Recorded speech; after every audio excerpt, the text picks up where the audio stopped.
ये है radio India और आप सुन रहे हैं इंडिया की आवाज रैपर क्रिस के साथ। नमस्कार, आदाब एंड सत श्री अकाल। मैं हूँ रैपर क्रिस और शो चल रहा है इंडिया की आवाज और दिस इज रेडियो इंडिया। तो बहरहाल हर बार तो मैं किसी ना किसी का इंटरव्यू करता हूँ। अभी तक आपने सुना होगा कि मैंने एक जर्नलिस्ट का इंटरव्यू किया। जर्नलिस्ट के साथ साथ भोजपुरी सिंगर, रैपर, यहाँ तक कि मैंने जिसका इंटरव्यू किया है वो क्या खूबसूरत सी एक्ट्रेस है यार, क्या दमदार दिखती है। पर आज मैं जिसका इंटरव्यू करने वाला हूँ वो खूबसूरत तो है ही, और क्या यार, वो तो आइटम डांसर है बॉलीवुड की, मतलब बॉलीवुड से रिलेटेड, जिन्होंने परफॉर्म कर रखा है एक नहीं दो नहीं बहुत सारे कंट्रीज में। जैसे कि इंडिया में उन्होंने परफॉर्म तो किया ही है, तभी तो मैं उनको शो में लेकर आया हूँ इंडिया की आवाज में, क्योंकि वो बहुत ही अच्छी डांसर है यार। जैसे कि उन्होंने परफॉर्म किया है Australia, US, South Africa, Russia, UK, Nigeria, Doha, Qatar, Japan और भी बहुत सारे कंट्रीज में। वो छोटी मोटी डांसर नहीं है, 18 साल का एक्सपीरियंस है उनके पास। यही नहीं, वो डांस जो करती हैं क्लासिकल हो गया, भरतनाट्यम हो गया, सूफी dances as well as Bollywood में आइटम डांस भी उन्होंने किया है। So let me connect a call to princess Shirin Farid.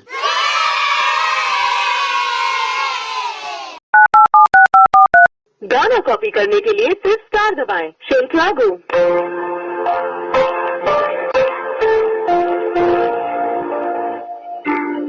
Hello Shirin, अस्सलाम वालेकुम। वालेकुम सलाम। Thank you rapper ji, thank you so much for calling me, thank you so much for inviting me India की आवाज में। बहुत शुक्रिया आपका भी, आपने कीमती वक्त जो निकाला। तो आपकी तारीफ में मैं क्या कहूँ, आप तो इतनी अच्छी डांसर है कि सारी दुनिया अब तक जान चुकी है। तो आपने ये डांस शुक्रिया। आपने ये डांस जो करना सीखा, आपने किस तरीके से सीखा? क्योंकि जहाँ तक मैं जानता हूँ आप भरतनाट्यम भी करती हैं, सूफी डांस भी कर चुकी हैं आप, और बॉलीवुड में oh my goodness item dance भी आप करती हैं। तो जी बिल्कुल। तो ये डांस का सिलसिला आखिर कब शुरू हुआ और किस तरीके से शुरू हुआ?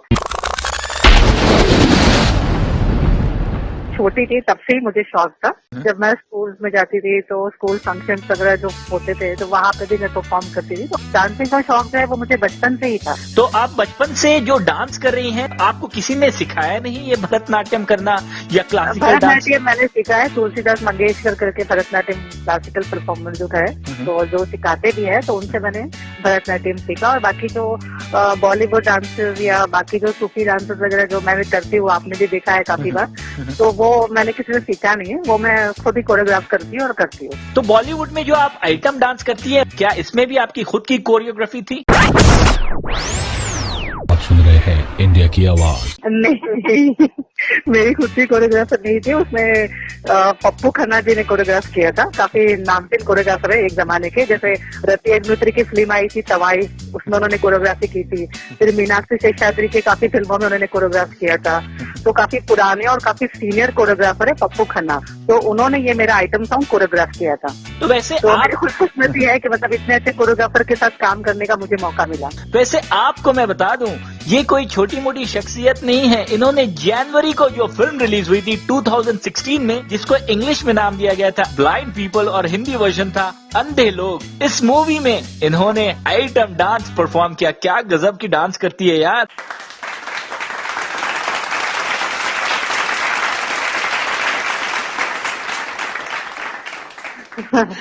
Thank you so much. आप जो मुगल आजम की गानों पे डांस करती हैं, यहूदी, पाकिजा, तो इस तरह के आपके कौन कौन से और भी फेवरेट मूवीज हैं जिसका डांस आप स्टेज में करती हैं और लोगों को अपने डांस, अपनी अदा से मुतासिर कर देती हैं? देखिए आजकल जिस तरह से सॉन्ग चलते हैं, जो आइटम सॉन्ग्स है, जो नए नए गाने आजकल जिसमें परफॉर्म करती हूँ, जैसे दबंग टू का जो फेविकॉल सॉन्ग है वो, और भी लैला में लैला भी गाना चल रहा है रईस फिल्म का, तो ये सब गाने में मैं परफॉर्म करती हूँ। बाकी जो पुराने क्लासिकल सॉन्ग्स है, मधुबन में राधिका नाच रे, प्यार किया तो डरना क्या, लागा चुनरी में डाक, इस तरह के जो क्लासिकल नंबर्स है तो वो भी मैं परफॉर्म करती हूँ। मैं सूफी परफॉर्मेंस भी करती हूँ, सूफी सॉन्ग्स पे भी करती हूँ, और राजस्थानी घूमर, मराठी लावणी, मतलब जितने वैरायटी वैरायटी डांसेस है, तो मैं हर तरह का वैरायटी डांस करती हूँ। आइटम सॉन्ग से लेके क्लासिकल, मारवाड़ी, राजस्थानी, मराठी, सूफी, एवरी। तो जब भी आप परफॉर्म करती हैं, आप लिबास का खूब ध्यान रखती हैं। तो आखिर ये लिबास आपने देखा भी है, आपने देखा है कि काफी मेरे वीडियोस वगैरह में देखा ही है, कवर ही पहन के मैंने परफॉर्म किया है। ऐसा कोई वल्गैरिटी आपको कभी स्टेज परफॉर्मेंस के कॉस्ट्यूम्स में नहीं नजर आएगी। हाँ, फिल्म जो है वो एक आइटम सॉन्ग के हिसाब से वो एक अलग बात हो जाती है। तो जो लिबास वगैरह का आप किस तरीके से ध्यान रखती हैं? जो मूवी चलती है उसी एक्ट्रेस को देखकर आप उस तरीके से लिबास बनवाती हैं, या फिर आप अपने जहन के मुतालिक, गानों के मुतालिक लिबास को डिजाइन करवाती हैं? दोनों कॉपी कैट। तो आपको मैं बता दूं, नकल में भी अकल चाहिए। और ये नकल करने का जो सिलसिला चला है, आप जो देखती हैं बड़े फनकार को जो गाना गाते हैं, उड़े जब जब जुल्फे तेरी, तो कभी ऐसा हुआ कि आप स्टेज परफॉर्म कर रही हैं और ये गाना में परफॉर्म कर रही हैं, तो गाना जब चलता है तो आपको बहुत चीजों का ध्यान रखना पड़ता है, जैसे कि हर बीट्स में आपको अलग अलग स्टेप देने पड़ते हैं, राइट? तो किस तरीके से आप ध्यान रखती हैं और किस तरीके से आप कोऑर्डिनेट करती हैं? एक्चुअली मैं इतने सालों से परफॉर्म कर रही हूँ, तो करते करते मुझे कभी ऐसा प्रॉब्लम महसूस हुआ ही नहीं। तो मैं अच्छी तरह से, मतलब जो भी स्टेप्स वगैरह होते हैं या कॉस्ट्यूम्स वगैरह का जो मेरे परफॉर्मेंस होता है, तो मैं प्रॉपरली उसको मैनेज कर लेती हूँ। आज तक कभी ऐसा प्रॉब्लम नहीं हुआ मुझे। मतलब टीवी में जब मूवी चलती है तो उस मूवी को आप नुक्ता जबर जेर बारीक से आप देखती हैं, ताकि उस तरीके का आप स्टेप खूब स्टेज में कर पाए। जी बिल्कुल बिल्कुल बिल्कुल सही कहा आपने। वही देख के ही मैं करती हूँ ज्यादा करके। जैसे आप बता रही थी कि उड़े जब जब जुल्फे तेरी, ये रफी साहब का गाना है, रफी साहब ने ही गाया है। तो कभी ऐसा हुआ कि स्टेज में आप परफॉर्म कर रही हैं और आपकी जुल्फ उड़ती चली जा रही है, और इस जुल्फ को देखकर कोई बंदा स्टेज में चढ़ गया, या स्टेज के पीछे में या फिर स्टेज के बाहर शो के बाद में वो ऐसा गाना गाकर रोमांटिक अंदाज में कह रहा हो, उड़े जब जब जुल्फे तेरी? कभी ऐसा हुआ आपके साथ? हाँ, ऐसा हुआ है, कई बार हुआ है। आप किस तरीके से इन सारी चीजों का हैंडल करती हैं? मुस्कुरा के। नहीं, और सही मुस्कुरा के, और क्या करूं? वाह जी वाह, क्या मुस्कुराती हैं आप, लोग तो पागल हो जाएंगे। मुस्कुराने के बाद जवाब भी देना पड़ता है यार। आपको पता है, मुस्कुराने से जब एक लड़की मुस्कुराती है और एक लड़का मुस्कुराता है तो बात बन जाती है। कभी कभी तो निकाह तक भी ये बात चली आती है। बहरहाल, आप तो मुस्कुरा कर जो है बंदे को साइड लगा देती हैं। अभी फिलहाल मैं मुस्कुराते हुए आपसे थोड़ी सी मोहलत मांगता हूँ, इजाजत मांगता हूँ, क्योंकि ब्रेक लेने का वक्त आ गया है। लेट मी टेक अ छोटा सा break. Stay tuned on India की आवाज।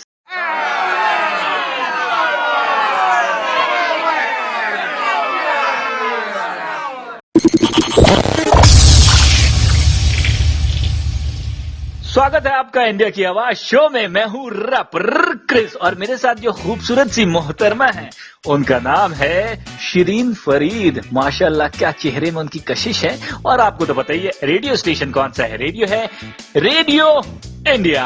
तो यार शिरीन, आप ये बता दो यार, आपने जो मूवी किया अंधे लोग, जिसका इंग्लिश वर्जन था ब्लाइंड पीपल, तो पहली मूवी की एक्सपीरियंस कैसी रही और किस तरीके से आपने आइटम डांस किया उस पे? एक्सपीरियंस बहुत अच्छी रही, बहुत ही बढ़िया, मतलब बहुत ही मजा आया मुझे काम करते हुए हरी मोहन वर्मा जी के साथ में। बहुत ही अच्छे डायरेक्टर है, और मैंने पहली बार कैमरा फेस किया था, तो मुझे बिल्कुल भी, मतलब फेस करते टाइम जरा भी ऐसा एक डायरेक्टर जिस तरह से होते हैं, गुस्से में बात करना, ये करना, वैसा बिल्कुल ही नेचर नहीं था उनका। इतने अच्छे तरीके से उन्होंने मुझे हैंडल किया, इतने अच्छे तरीके से वो गाना पिक्चराइज हुआ। और जो कोरियोग्राफर है पप्पू खन्ना जी, उनके साथ में मैंने पहली बार काम किया था, तो उनको भी पता था कि मैं पहली बार कैमरा फेस कर रही हूँ, तो उन लोगों ने बहुत अच्छी तरह से मुझे सपोर्ट किया। I am very thankful to both of them. जी, थैंकफुल तो मैं भी हूँ कि आप खुलकर बात कर रही हैं और लोगों को बता रही हैं आपकी एक्सपीरियंस कैसी रही और किस तरीके से आपने परफॉर्म किया। तो आप ये बता दो यार, आपके फेवरेट सिंगर्स कौन कौन से हैं?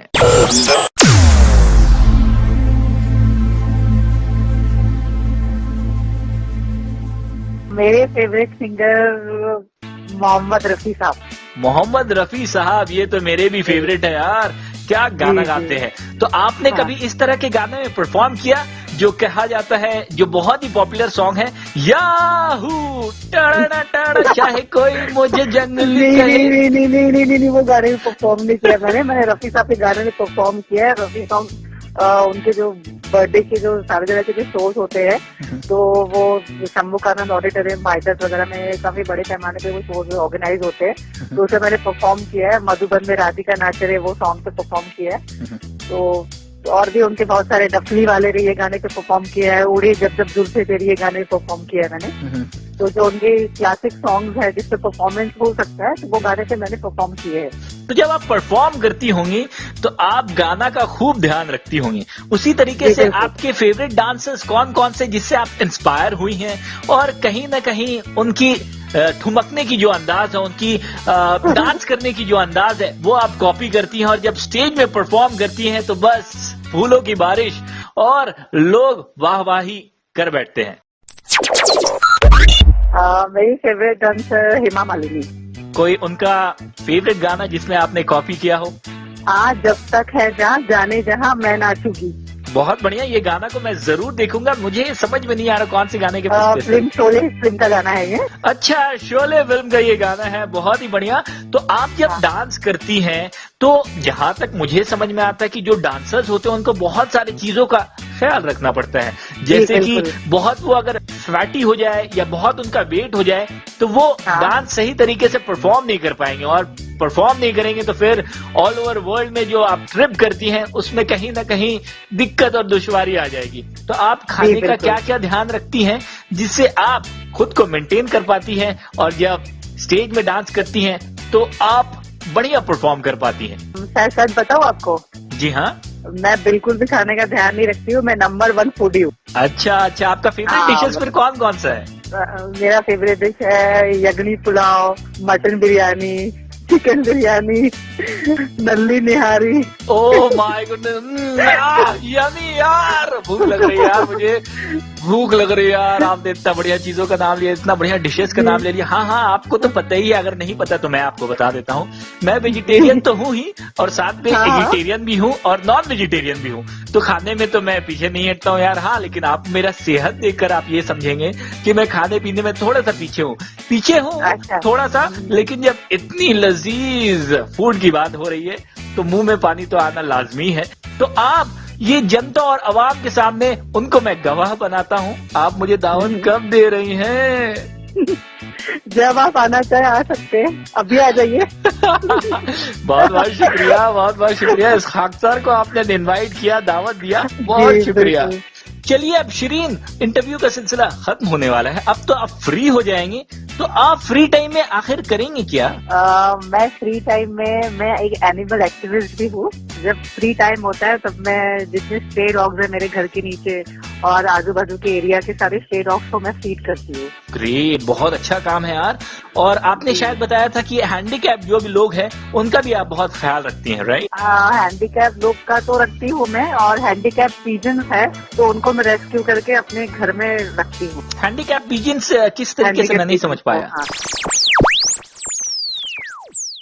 जो पिजन जैसे मांझे में अटक जाते हैं, पिजन पंखे में आ जाते हैं तो फिर वो गिर जाते हैं, तो उड़ नहीं पाते हैं, तो फिर मुझे वहां से कॉल आता है, तो फिर मैं वो पिजन्स को कलेक्ट करके उनका ट्रीटमेंट करके अगर वो ठीक हो जाते हैं तो मैं उनको उड़ा देती हूँ। अगर नहीं ठीक होते हैं तो मैं जब तक वो ठीक नहीं होते हैं मैं उनको अपने घर में रखती हूँ अपने साथ। एक बाकायदा एक रूम ही बना रखा है मैंने उनके लिए, हैंडीकैप पिजन्स के लिए। बाकायदा जो भी इस तरह के जो रेस्क्यू मैं करती हूँ तो वो पिजन्स मैं वहाँ पे रखती हूँ। तो कभी कभी ऐसा होता होगा पिजन जो है ऊपर चल जाते होंगे, छत के ऊपर चल जाते होंगे, और घर में जो है शायद आप अपने मॉम के साथ रहती है, राइट?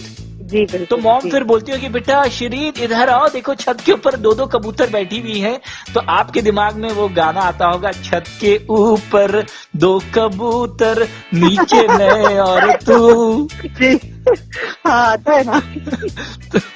तो आप फिर डांस करते हुए गाना गाती होंगी, ऐसा करती है क्या? ऑब्वियसली डांस करते हुए गाना गाऊंगी। मतलब आप ऐसा डांस करती हैं कि आपके मतलब आप हर वक्त आपके दिमाग में, आपके जहन में सिर्फ और सिर्फ डांस ही घूमता है, राइट? जी जी बिल्कुल जी। वंडरफुल वंडरफुल वंडरफुल, बहुत बढ़िया, बहुत बढ़िया। सुनते रहिए आप रैपर क्रिस को इंडिया की आवाज में, ओनली ऑन रेडियो इंडिया।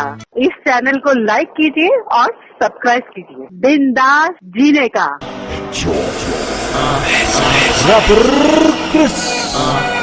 पा में एक ही मात्रा, सा में जुड़ा डंडा, इसके वास्ते लोग करते गोरा काला धंधा।